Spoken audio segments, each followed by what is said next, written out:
Welcome to Morning Infusion with Dr. V, where we are intentional about connecting you with other entrepreneurs that have overcome and want to provide value to your audience.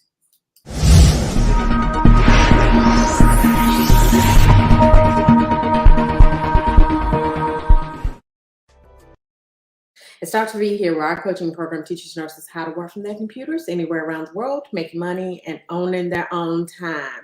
So today, we do not have a nurse, but Nantale is absolutely amazing. And so when we first started talking, I was like, well, we need to have you on the podcast.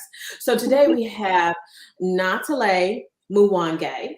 And so Nantale, just give us a brief bio. Tell us who you are. What do you do? Thank you, Dr. V. I'm actually really excited to be here. This is the first podcast interview that I'm doing this year, so it's a really exciting way for me to start the year. My name is Nantale Muwonge. I'm the founder of Black Girl PR. I teach Black women in commerce and Black women founders how to curate content that gets publicity and media features so they reach more people and have a bigger impact. Sweet, sweet, sweet. Okay, so now we're just gonna start out, because a lot of times what happens is in business, one of the biggest things that you have to do, of course, you're going to build your foundation of a solid business, but you have to get noticed. Yeah.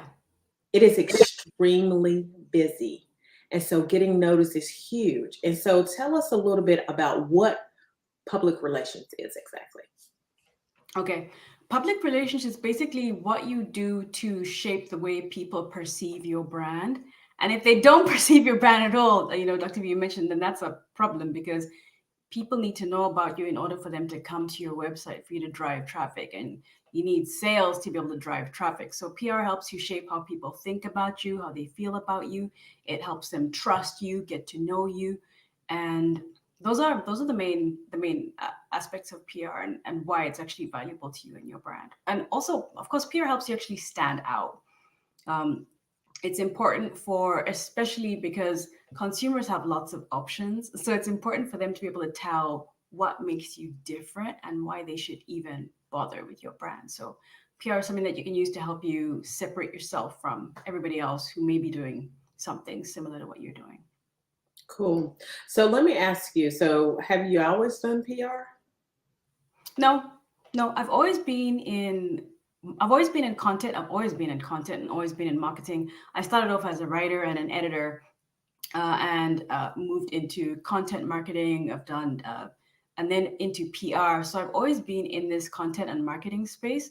PR is something that I started doing seriously in around 2015, 2016. And I launched Black Girl PR in 2020 during the pandemic when I realized that I could be doing a lot more with my knowledge and my privilege to actually help the Black community. So I've been doing Black Girl PR and working specifically with Black women in PR for the last about 2.5 years now. And where did that passion come from? Is it because I'm just going to let you answer that. How about that? Where did the passion come from for helping, Black women?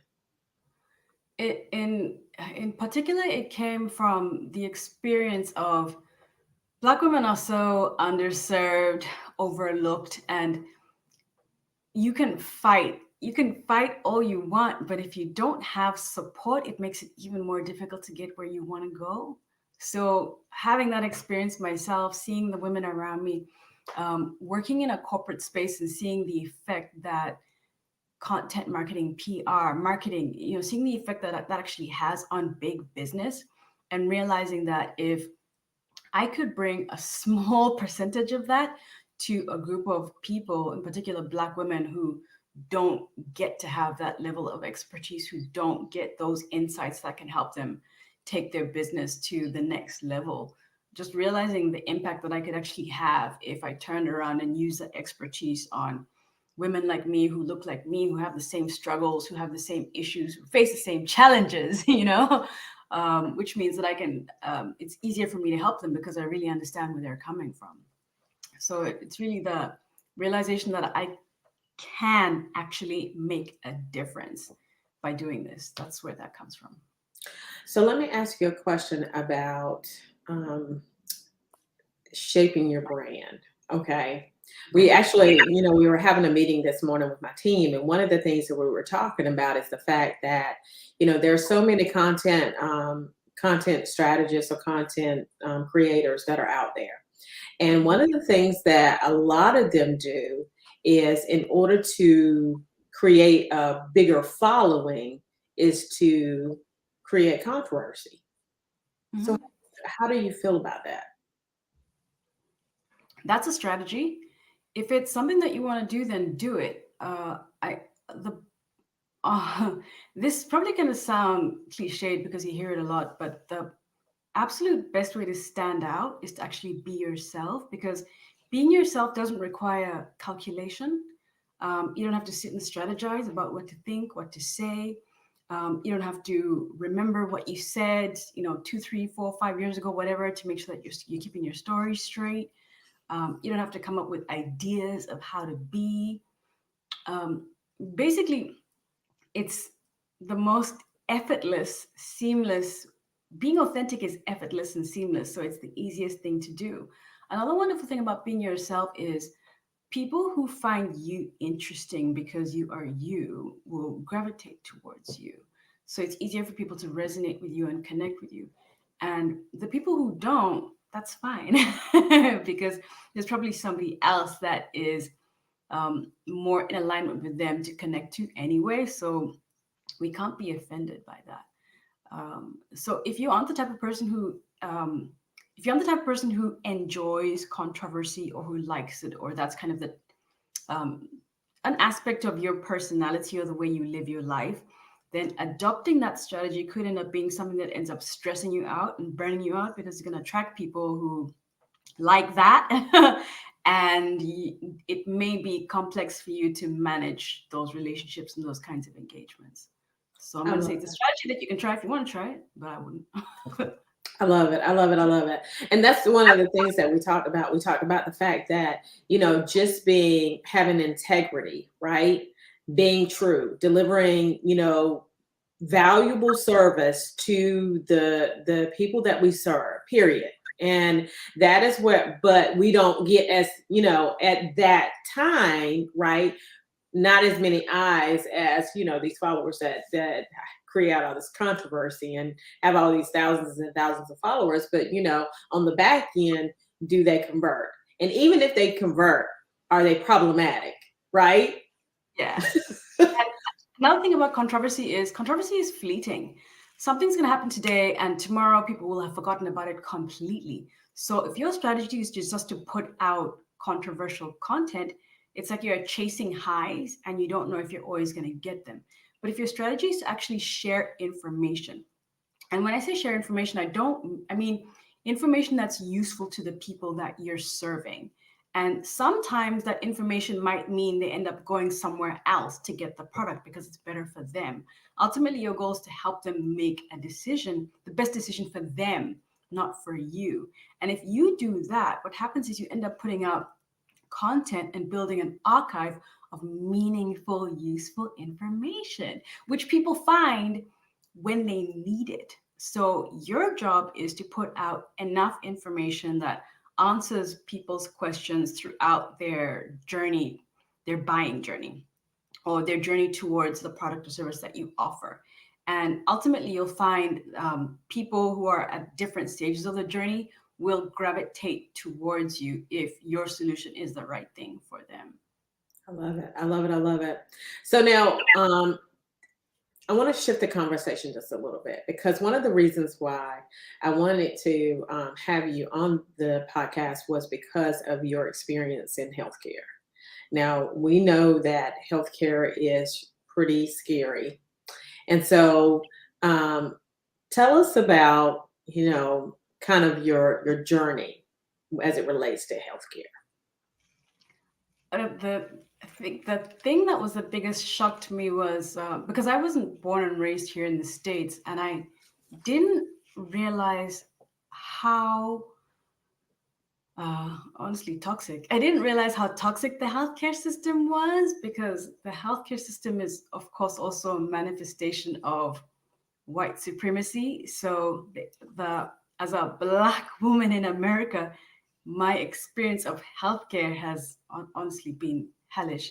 And I hadn't realized that a lot of that was because I'm a Black woman and I'm not seen as human. My pain isn't recognized, my concerns are dismissed. The treatment that I receive is generally subpar. So there's been a lot of fighting and a lot of very dangerous situations that I've come out of, um, because I was treated poorly, given the wrong medications, and uh, and I didn't realize all of that until I was in a car accident, and then the way I was treated post car accident and coming out of it, and getting sicker and getting worse after the car accident because of the treatment that I received, which is of course elongated the healing process. Um, like one example that I was just telling Dr. Pierce about was I had to go in for an MRI, and they tried to inject me with a contrast that I'm allergic to. And I had to fight with them to get them to not do that, which, by the way, they had done before. And it made me really sick and took me something like 7 months to recover from. And that should have been, it was in their records because it was the same facility, not the same location, but the same facility. So they knew, you know what I mean? But I still had to fight and argue, and ended up actually leaving the premises because, first of all, I didn't trust them. I knew I wasn't safe. But it had just escalated to that point. And um, you can't even be certain and emotional without being perceived as violent and an aggressor as a Black person in America. Wow. You know, so it wasn't even safe, aside from the fact that they were trying to kill me. They really were, you know, just from just sheer incompetence. And that's just one of several experiences I've had. And I've written about how to navigate the healthcare system. I wrote about it for Essence because I needed to be on a platform that as many Black women as possible were going to see. Right. So I've written about how to navigate the healthcare system, and I've written about bias. I've written about signs it might be time to break up with your doctor, because over the course of the last 3 years, I've had to walk away from many, as aggravating as it is, because it takes forever to actually find a healthcare practitioner. I've had to walk away from many doctors because it just wasn't safe for me to be in a relationship with them. You know, I think that to my advantage is that I grew up in healthcare, right? So that is an advantage of that. And so like I vet you prior to, but I can vet you from the inside. You know what I'm saying? I don't have to vet you from the outside by the perception. I can vet you from the inside by they know that what you just did. Because when I went to have my hysterectomy, I was like who does good in the operating room? I know they're cute and everything, but who can actually cut me and get the job done efficiently and effectively, right? And so because of that, I don't think I've ever dealt with that. But I was telling Nantale, one of the there was a client that came in, a patient that came in, and she was a young African American female. And this particular doctor wanted to give her some medication. She had to have an X-ray, and prior to them having an X-ray, she had to have a pregnancy test. She had the pregnancy test, found out she was pregnant. She just found out she was pregnant, and then turned around and he was trying to give her this pregnancy category D drug. Now, for those of you who don't understand, pregnancy category D is A, B, C, D. A is super safe, D is not safe at all. He was trying to give her this medication. And I said, and I didn't want to cause any controversy with it. So, I don't mind, but it's not it's not the goal, right? And so I said, and so I had a student with me, and I said, we're just going to tell him we don't feel comfortable giving this medication. So I told him we don't feel comfortable giving this medication because and so he said, so he started telling me all the benefits of the medication. I said, so then I came back, was this a pregnancy category D drug? Because obviously I'm thinking that he doesn't understand this, right? And so then he comes back and tells me again what the benefits are. But you don't understand, sir. Okay. And maybe he did understand, But what you just said about white supremacy, that's huge right there. That is huge. And understanding that, she would have grown up, she would have had this child, and this child a high possibility that the child would have had fetal anomalies. And just like you, I mean, you could have potentially died with the injection of the medication, Yeah. right? Yeah. And not listening to your concerns is huge. And so mm, that It's is crazy. I didn't realize that as a consumer, when uh you actually have to check. You aren't just picking a doctor, you're picking someone who's going to listen to you, somebody who's going to be willing to have conversation with you, um, somebody who can hear past their own bias, Mm, actually treat you. Some you actually you have to be you actually have to be an advocate for yourself in a way that I hadn't realized, because I'm used to going to a doctor and actually being able to trust them, knowing that they have my best interests at heart. And then sometimes you're actually in such a bad state, you can't think clearly because of whatever health issues that you have, that if you don't have an advocate, a patient advocate, a partner, a parent, a spouse, whatever, someone right there with a clear mind to listen, ask questions for you, you're in danger. You're actually in danger in a space that you think you're safe, which makes you even more vulnerable. that And is that's so true. That is so true. That is so true. I've said that um, a million times, because at the end of the day, you need to have someone there because you don't feel well. I yeah. remember my brother was diagnosed with pancreatic cancer, and he's now since passed away. But prior to, I told his daughter, I said, you need to be intentional about going to his doctor's appointments because he doesn't feel well, right? He doesn't feel good, and so he's not going to, advocate for himself properly. And so that is huge, huge, huge. Now, tell me about, and we're going to switch back to PR because I want to go get into that. So now, as it relates to PR, so tell me, what exactly do you do to help women, Black women, with PR? So tell me the exact things.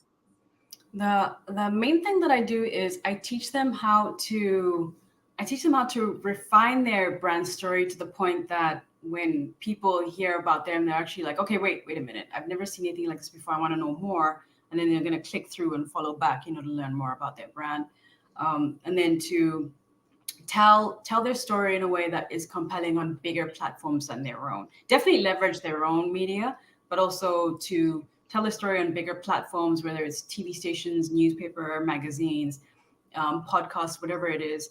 And the goal with that being to reach more people, but the right people, right? Their actual target customers. So the goal is to reach more people because, of course, we know the more people see us, the more people are likely to trickle back.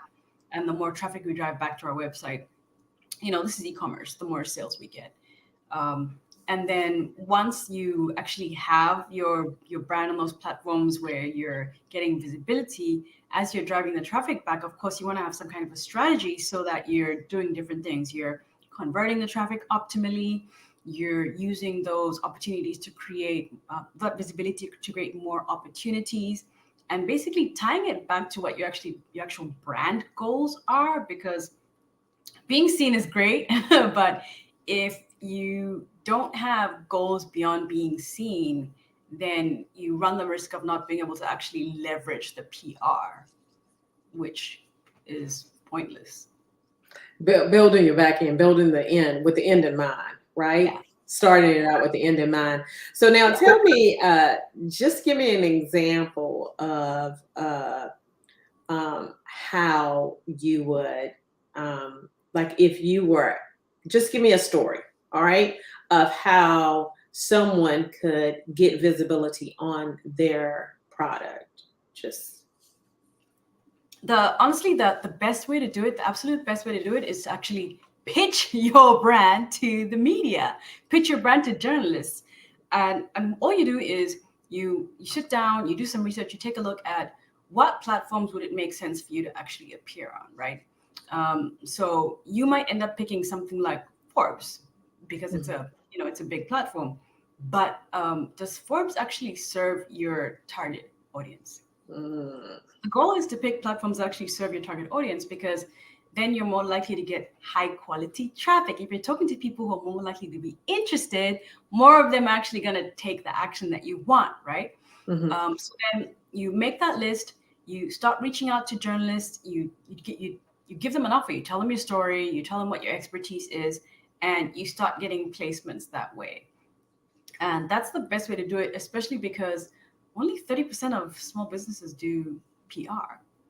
And because small businesses, the the the the definition of small business is really strange. But when we think of, it's probably an even smaller percentage when we think of the actual like mom and pop businesses where it's like a solopreneur or one or two um, partners working together. So it's basically low competition because the percentage of people who are doing it are very, very low. So if you have a great brand story, something really interesting to say, you're more likely, it's actually quite easy and straightforward for you to actually get those features. So now tell me the difference between PR and advertising. So give me a clear cut answer for that one. PR is more about your brand and you sharing information about your brand and helping shape the way people perceive your brand. And then advertising is more product focused. So that's you putting out information about a product or a service to get it in front of people. Those are the main differences. Gotcha. So you think that, and obviously you think that PR and advertising, they go hand in hand with each other, Oh obviously. yeah, yeah. You need to be doing. You can do what you want with your business, but so PR, advertising, and marketing are all very useful. A lot of people approach me and they want to do PR, but they aren't doing marketing. And usually, I recommend that they get some kind of marketing plan in place because if you're doing PR without marketing, um, it's like pouring water into a bucket with holes because you'll be driving a whole bunch of traffic to your site or your product, whatever it is. But then because you don't have a marketing plan in place, you can't necessarily optimize that traffic the best way you possibly could. And so if you do all three, you can be very, very dangerous, especially if you're doing all three well. So I'm definitely not one of those people who says PR is better than marketing, PR is better than advertising. No, no, no, no. Do all three if you can. But definitely start with marketing. Marketing is the most important. It's the foundation. And of course, your advertising will be a part of your marketing anyway. So Gotcha. So how do you determine like what platforms you should be on? the ones that make the most sense for you and your brand, like I said, where do the people that you want to talk to actually hang out? Like if, for example, everybody's on TikTok right now, but if your target customer isn't on TikTok, then why are you on TikTok? You need to do that research and figure out where your people are. And the research can be whether you're doing market research, you're online doing research, you're actually speaking to people directly, but find out where they are and then go there and build something that gets their attention. So your research, so how would you do your research then? You would do it how? I use a combination of different tools, but you can honestly just start with Google, searching because you're going to spend some time actually building out your target persona, figuring out who that person is. So if you do a Google search, and you can check to see what kind of content they consume, what platforms they go to consume content, how they like their information. Do they prefer it written? Do they prefer video? Um, and then you can go to actual platforms and take a look at their demographic data as well to see does it match up with what information that I'm finding about the people that I want to talk to. Gotcha. That's great information. So, because you are so amazing, okay, and people need to really, they need to be a part of your, it's a coaching program, correct? Yep. Okay, a part of your coaching program. So tell them where to find you. You can find me at blackgirlpr.com, and I am at blackgirlpr across all platforms: Facebook, Instagram, TikTok, LinkedIn. Yeah. And how important is that to have the same handle? So thing about being inconsistent is it confuses consumers. And when people get confused, they bounce. So consistency is key. It also, the easier you can make it, the better. If you have long, complicated names and handles with underscores and all these extra things, you run the risk of losing people. If not just because they're complicated, but also because sometimes they might type it in and not quite get to where they need to, and then they'll give up and go somewhere else. I love So it. consistency and simplicity are key. Key. I love it. I love it. I love it. So thank you, Nantale, for being here because you are absolutely amazing. I love your energy. I love what you're doing. And I love the fact that you're helping so many people. And so I just wanted to let everyone know, do you have anything that's coming up that you want to tell the audience? No, I don't have anything coming up.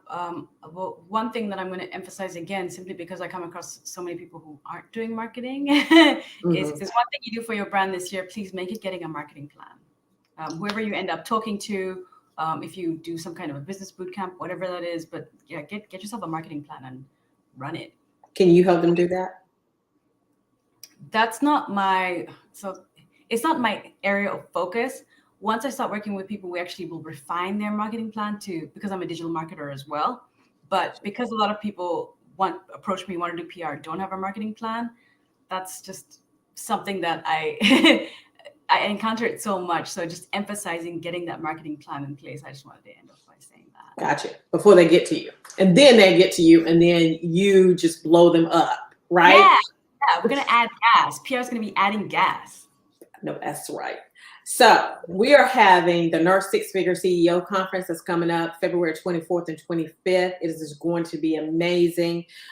We are helping nurses coaching in the coaching and consulting arena. Um, I just encourage you to sign up for it. We have multiple sponsors. If you want to be a sponsor, I encourage you to sign up for sponsorship as well. We do have some spots left, not a lot. So, but I encourage you to sign up, and it's at vpnursing.com. The link is in the copy.